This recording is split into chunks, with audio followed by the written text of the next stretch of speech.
여러분 안녕하십니까? 단계적 일상 회복을 시작한 지 한 달 만에 전국의 위험도가 최고 단계인 매우 높음으로 올라갔습니다. 정부가 지금의 상황을 엄중하게 인식하고 앞으로 한 달 특별 대책을 적용하기로 했습니다. 추가 접종의 대상을 만 18세 이상 모든 성인으로 확대하고 의료 역량을 위중증 환자에 집중하기 위해서 확진자는 일단 집에서 치료하는 걸 원칙으로 정했습니다. 먼저 김성현 기자가 보도합니다.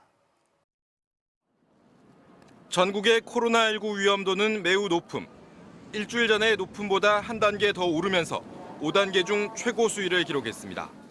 4주간 위험도는 매주 악화되었고 중환자실 등 의료 대응 역량이 한계치에 임박하고 있고 모든 선행 지표가 상승하는 상황을 고려해서 지난주 평균 위중증 환자 수는 576명으로 직전주보다 78명이나 늘었고 중환자 병상 가동률 역시 70.6%, 8%포인트나 급증했습니다. 특히 수도권의 경우 83.4%로 거의 포화 상태에 이른 것으로 분석됐습니다. 정부는 지금의 고비를 넘지 못하면 일상 회복이 실패로 돌아갈 수 있다고 전망했습니다.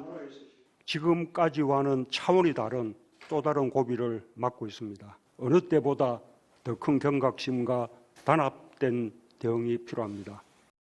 이에 따라 다음 달 둘째 주로 예정된 일상회복 2단계로의 전환을 유보하고 앞으로 4주간 시행될 특별 방역 강화 대책을 발표했습니다. 우선 18세에서 49세 성인으로 추가 접종 대상을 확대합니다. 접종을 완료한 지 5개월이 지나면 추가 접종을 받아야 합니다. 사전 예약은 12월 2일부터, 접종은 이틀 뒤인 12월 4일부터 시작해 속도를 낼 계획입니다. 감염 예방과 위중증 예방을 위해서 추가 접종이 반드시 필요합니다. 기본 접종 완료 5개월을 기준으로 추가 접종을 받으실 수 있도록. 이와 함께 재택 치료를 기본으로 의료 대응 체계를 개편하기로 했습니다. 종전에는 70세 미만 무증상, 경증 확진자에 한해서만 실시했던 재택 치료를 앞으로는 모든 확진자로 확대하겠다는 겁니다. 이 경우 포화 상태의 병상 가동률에 숨통을 틔워 의료 대응 역량을 효율적으로 사용할 수 있습니다. 다만 꼭 입원할 필요가 있는 경우에는 병상 이송을 허용하고 재택 치료 중 증상이 악화될 경우 즉시 진료가 가능하도록 단기 외래 치료센터를 설치하기로 했습니다. 재택 치료자에 대해선 관할 의료기관의 돌봄 치료 체계를 강화하고 재택 치료 과정에서 비용이 들면 생활지원금 지원도 검토하기로 했습니다. MBC 뉴스 김성현입니다. 네, 전면 등교를 시작하고 일주일 만에 학생 확진자가 역대 최다를 기록했습니다. 정부는 학생 접종률을 높이기 위해 학교를 직접 찾아가서 접종하기로 했습니다. 또 확진자가 지금보다 늘어도 전면 등교 원칙은 유지하기로 했습니다. 이어서 정영훈 기자입니다. 전면 등교 일주일째, 전국 유치원 초중고교의 하루 평균 학생 확진자는 414명으로 역대 최다를 기록했습니다. 12세에서 17세 접종 완료율이 20%를 간신히 넘는 수준으로 저조한 게 학생 확진자 증가의 원인으로 지목됩니다. 저희 또래에도 부작용이 심하게 나타난 케이스를 제가 자주 봐가지고 약간 겁이 나기도 해서. 정부는 청소년 백신 접종의 이익이 훨씬 크다는 점을 집중적으로 알릴 계획입니다. 동시에 낮은 접종률을 끌어올리고 편하게 접종할 수 있도록 청소년 접종 위탁기관을 지정하거나 학교 방문 접종을 시행하기로 했습니다. 학생들의 백신 접종 접근성을 높이겠습니다. 예방 접종 센터를 운영한다든지 위탁기관 지정이나 학교 직접 방문 등의 다양한 접종 방식이 다음 달 13일부터 24일까지 집중 접종 지원 기간도 운영할 예정입니다. 연말까지인 소아청소년 백신 예약도 내년 1월 22일까지 연장했습니다. 정부는 또 비상계획이 발동되더라도 수업 결손을 외면할 수는 없다며 전면 등교 원칙을 유지하겠다고 밝혔습니다. 다만 지역별 감염 여건에 따라 밀집도를 조정할 수 있도록 할 방침입니다. 노래방과 PC방 등을 출입할 때 청소년들에게 방역 패스를 적용하는 방안은 일단 보류했습니다. 앞으로의 감염 상황을 봐가며 적용 여부를 더 논의하기로 했습니다. MBC 뉴스 정영훈입니다. 일상 회복의 기본 틀은 유지하면서 백신 접종에 방점을 찍은 이번 대책을 두고 과연 확산세를 잡을 수 있을지 엇갈린 평가들이 나오고 있습니다.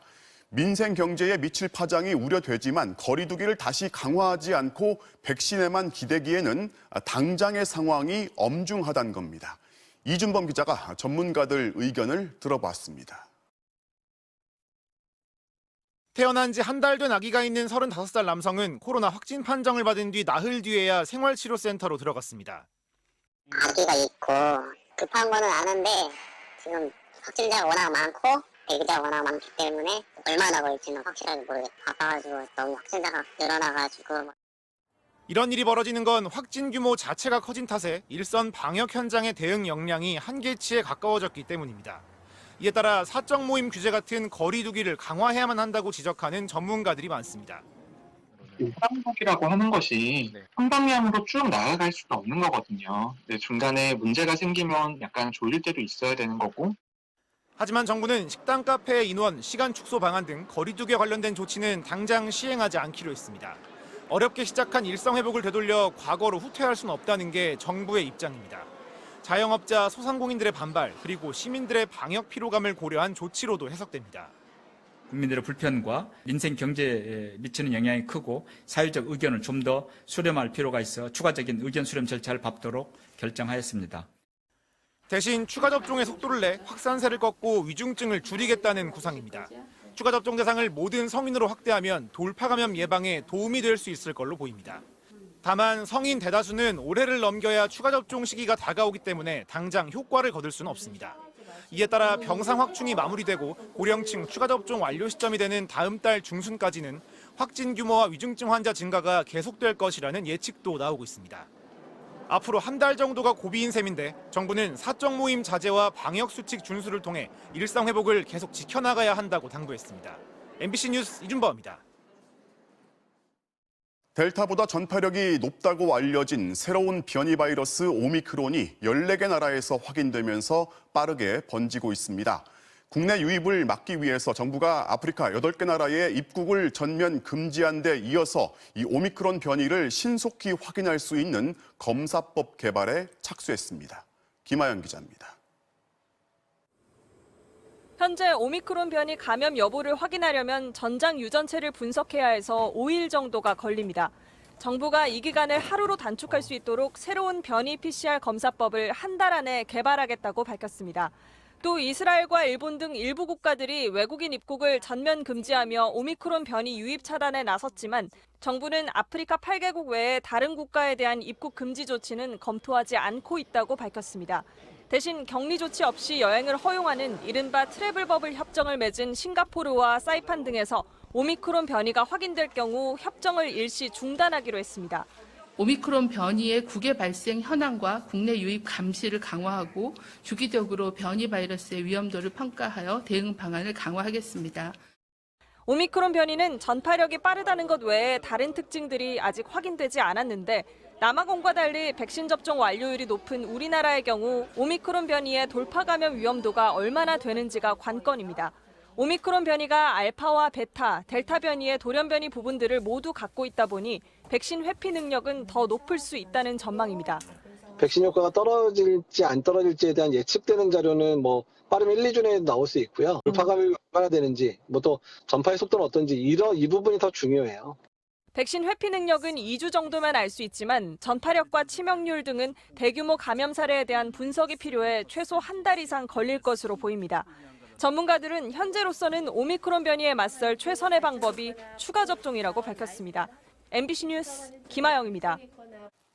새로운 변이 바이러스 오미크론이 얼마나 위협적인지 아직은 정체가 불분명하지만 각 나라는 일단 빗장을 걸어 잠그고 있습니다. 일본은 당장 내일부터 오미크론의 정체가 선명해질 때까지 모든 외국인의 입국을 금지하는 강수를 뒀습니다. 도쿄에서 고현승 특파원이 보도합니다. 지난주 남아공 등 오미크론 변이 발생국에 대한 입국 규제를 발표한 지 사흘 만에 일본은 전 세계 모든 외국인의 신규 입국을 한 달간 전면 중단했습니다. 外国人の入国については11月30日午前0時より全世界を対象に禁止をいたします. 지난 8일부터 입국을 허용했던 비즈니스 목적 단기 체류자와 유학생 등도 다시 입국길이 막혔습니다. 다만 일본인의 배우자, 외교관, 공익적 인도적 배려 등 특별한 사정이 있을 경우에만 제한적으로 입국이 허용됩니다. 일본인이라도 오미크론이 발견된 나라에서 입국할 경우 지정시설에서 엄격한 격리를 시행합니다. 앞서 일본 국립감염증연구소는 오미크론을 가장 높은 경계 수준의 우려되는 변이로 지정했습니다. 今回の措置はオミクロン株についての情報がある程度明らかになるまでの念のための臨時異例の措置であります。 후생노동성은 나미비아에서 입국 후 양성 판정을 받은 한 명에 대해 오미크론 감염 여부를 가리기 위한 유전자 검사가 진행 중이라고 밝혔습니다. 필리핀과 인도네시아 등 세계 각국도 오미크론 발생국에 대한 입국을 줄줄이 금지하고 있습니다.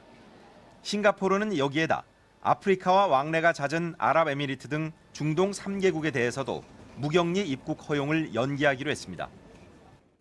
일본은 최근 신규 확진이 하루 100명 아래로 크게 떨어졌지만 지난 8월 델타 변이 등의 영향으로 2만 5천 명을 넘었던 탓에 재확산에 대한 경계감이 큰 것으로 보입니다. 새 변이가 등장하자마자 초강도 조치를 꺼내들면서 다시 긴장감이 높아지고 있습니다. 도쿄에서 MBC 뉴스 고현승입니다.